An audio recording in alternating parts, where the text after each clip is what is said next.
नमः छात्रों, कक्षा 12 ऑनलाइन संस्कृत निःशुल्क कक्षा में आपका स्वागत है। हम संधि पढ़ रहे थे और संधि के अंतिम दो सूत्र विसर्ग संधि के थे अपने अतो रोर प्लुताद प्लुते और हशीचे। ये दोनों सूत्र उत्व संधि से संबंधित हैं। उत्व से तात्पर्य ऊ हो जाता है, इस कारण इसका नाम उत्व दे दिया गया है। अतोर और प्लुतात प्लुते क्या कहता है?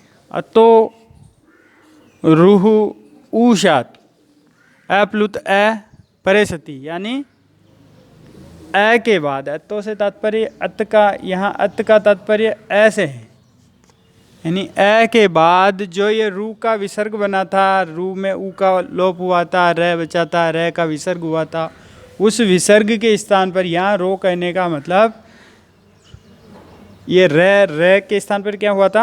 विसर्ग, और उस विसर्ग का ऊ हो जाता है। कब? अप्लुत परे हो तो। अप्लुत से तात्पर्य ह्रस्व बाद में होने पर, यानी स्थिति क्या बनती है कि इधर भी ह्रस्व फिर विसर्ग और उसके बाद पुनः ह्रस्व हो तो विसर्ग के स्थान पर ऊ कर दिया जाएगा।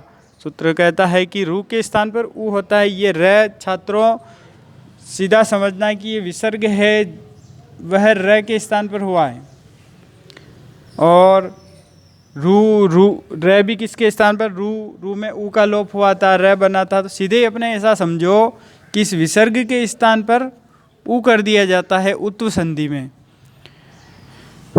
इसके बाद क्या होगा? विसर्ग के स्थान पर ऊ हुआ। इस सूत्र से अतोर और प्लुताद प्लुते केवल यहाँ तक कार्य कर रहा है कि विसर्ग के स्थान पर ऊ कर रहा है।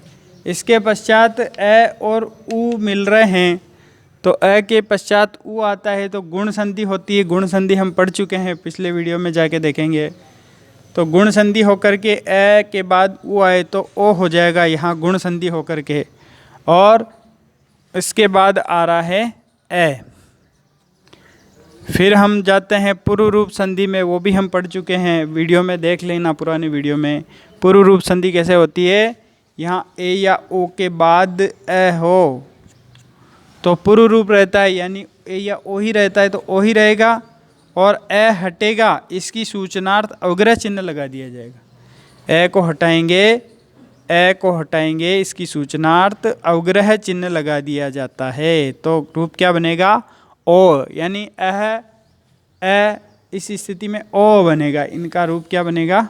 ओ। देखते हैं यहाँ कह प्लस अपी, देखो यही स्थिति है सेम। कह में ए के बाद विसर्ग है, यहाँ समझ लेते हैं कह प्लस अपी। ये कह कैसा वर्ण है? क, और कैसे स्वर निकाला ए के बाद विसर्ग है। सूत्र कहता है ए के बाद विसर्ग हो तो विसर्ग को ऊ कर देते हैं, यानी रू के स्थान पर क्या हो जाएगा? ऊ। तो ये ऊ हो गया, ए और ऊ मिला, गुण संधि ओ हो गई, और रूप बन गया कह के स्थान, कह में ओ जोड़ा को, और ए हटाया इसकी सूचनार्थ अवग्रह चिन्ह लगा दिया, और पी कोपी। रूप क्या बन गया? कोपी। इसका उच्चारण नहीं करते हैं, केवल ये सूचना देता है कि यहाँ से ए हटा था तो कोपी बना। ऐसे ही राम है प्लस अवदत्त, राम है का रामो हो जाएगा, ए की जगह पे अवग्रह लग जाएगा। राम है प्लस अयम, राम है का रामो, और ए की जगह अवग्रह चिन्ह रामोयम। यहाँ ऊ होने के कारण इसको उत्व संधि। फिर हशीचे सूत्र कहता है कि ए, वहाँ तो स्थिति थी कि ए के बाद विसर्ग है और उसके बाद पुनः ए आना चाहिए, लेकिन यहाँ स्थिति है हर्ष वर्ण बाद में हो तो भी उत्व संधि कर देंगे, ऊ कर देंगे, विसर्ग के स्थान पर ऊ कर देंगे। हर्ष वर्ण से तात्पर्य माहेश्वर सूत्रों में जाके देखेंगे कि हर्ष वर्ण में है से लेकर के श तक के वर्ण आते हैं, यानी है से शुरू करते हैं, है य व र, अंतिम को छोड़ते जाते हैं, ट को छोड़ दिया, फिर ल ण को छोड़ दिया, फिर पाँचवें चौथे तीसरे यमंगण से जब गड द श तक, यानी माहेश्वर सूत्रों में देखोगे तो ये वर्ण मिल जाएंगे, हर्ष प्रत्यार्मी वर्ण। तो ये हशीचे कहता है कि अप्लुत ये अत के बाद यानी ए के बाद विसर्ग हो और विसर्ग के बाद हर्ष वर्ण का कोई सा भी वर्ण हो, हर्ष प्रत्याहार का कोई सा भी वर्ण हो, तो भी विसर्ग के स्थान पर ऊ कर दिया जाता है। तो यहाँ विसर्ग के स्थान पर ऊ करेंगे तो ए ऊ मिलके गुण संधि होकर के ओ बनेगा और हर्ष वर्ण बाद में जुड़ जाएगा। जैसे एक उदाहरण देखते हैं, शिव है प्लस वंद्य है, विसर्ग का क्या किया, ऊ किया। क्यों किया?